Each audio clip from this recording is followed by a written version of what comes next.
नमस्कार, मी पंजाब डक. कारण की राज्यामध्ये आता सर्व शेतकऱ्याचा कांदा काढणं चालू आहे, त्याच्यानंतर गहू काढणं चालू आहे, काही शेतकऱ्याचा हरभरा काढणं चालू आहे, ज्वारी काढणं चालू आहे आणि रॅकवर देखील शेतकऱ्याचा द्राक्षाचा माल देखील आहे. म्हणून राज्यातल्या शेतकऱ्याला खास करून अंदाज देणार आहे.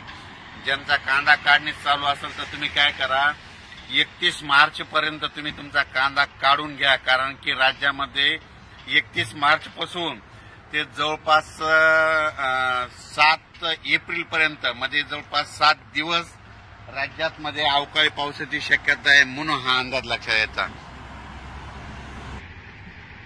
जसा आता हे मार्च एंड चालू आहे तसंच म्हणजे मार्च एंडला सगळे कामं म्हणजे आठवते समजा बँकेचे यायचे, तसं माझं एक सर्व शेतकऱ्याला म्हणणं आहे की तुम्ही काय करा, ह्या मार्च एंड म्हणजे 31 तारखेपर्यंत आपल्या शेताचे सगळं गहू कांदे असलं तर काढून घ्या. कारण की राज्यामध्ये 1 एप्रिल पासून ते 7 एप्रिल पर्यंत म्हणजे जवळपास 7 दिवस राज्यात दररोज आज या भागात, उद्या दुसऱ्या भागात, पुन्हा परवा दिवशी तिसऱ्या भागात, पुन्हा चौथ्या दिवशी पहिल्या भागात असा अवकाळी पाऊस पडणार आहे. म्हणजे सांगायचं झालं तर मुंबईला देखील पाऊस पडणार आहे, पुण्याला देखील पडणार आहे, पूर्व विदर्भ, पश्चिम विदर्भ, दक्षिण महाराष्ट्र, उत्तर महाराष्ट्र, कोकणपट्टी, खानदेश, मराठवाडा म्हणजे सगळ्या भागामध्ये दररोज 1-1, 2-2 दिवस मुक्काम करत पाऊस पडणार आहे. म्हणून हा अंदाज लक्षात घ्यायचा.